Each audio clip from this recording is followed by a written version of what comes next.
Good evening, London. Allow me first to apologize for this. The emergency channel! I do, like many of you, appreciate the comforts of everyday routine, the security of the familiar, the tranquility of repetition. Bloody hell. I enjoy them as much as any bloke. But in the spirit of commemoration, Who's that, Mum? whereby those important events of the past, usually associated with someone's death or the end of some awful bloody struggle, are celebrated with a nice holiday, I thought we could mark this November the 5th, a day that is sadly no longer remembered, by taking some time out of our daily lives to sit down and have a little chat.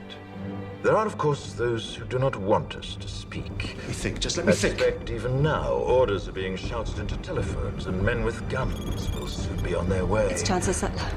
Damn it! Why? Because while the truncheon may be used in lieu of conversation, words will always retain their power. Words offer the means to meaning, and for those who will listen, the enunciation of truth. And the truth is, there is something terribly wrong with this country, isn't there? You designed it, sir. You wanted it foolproof. You told me every television in London. Cruelty and injustice, intolerance and oppression. And where once you had the freedom to object, to think and speak as you saw fit, you now have censors and systems of surveillance coercing your conformity and Cameras. soliciting your submission. We need cameras. How did this happen? Who's to blame? Well, certainly there are those who are more responsible than others, and they will be held accountable. But again, truth be told, if you're looking for the guilty, you need only look into a mirror. I know why you did it. I know you were afraid. Who wouldn't be? War, terror, disease. There were a myriad of problems which conspired to corrupt your reason and rob you of your common sense. Fear got the best of you, and in your panic you turned to the now High Chancellor Adam Sutler. He promised you order, he promised you peace, and all he demanded in return was your silent, obedient consent. Inspector, you're almost through. Last night, I sought to end that silence.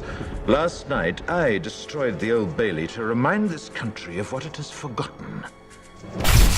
More than 400 years ago, a great citizen wished to embed the 5th of November forever in our memory. His hope was to remind the world that fairness, justice, and freedom are more than words. They are perspectives.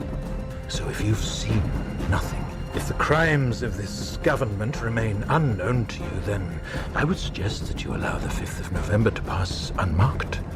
But if you see what I see, if you feel as I feel, and if you would seek as I seek, then I ask you to stand beside me 1 year from tonight, outside the gates of Parliament.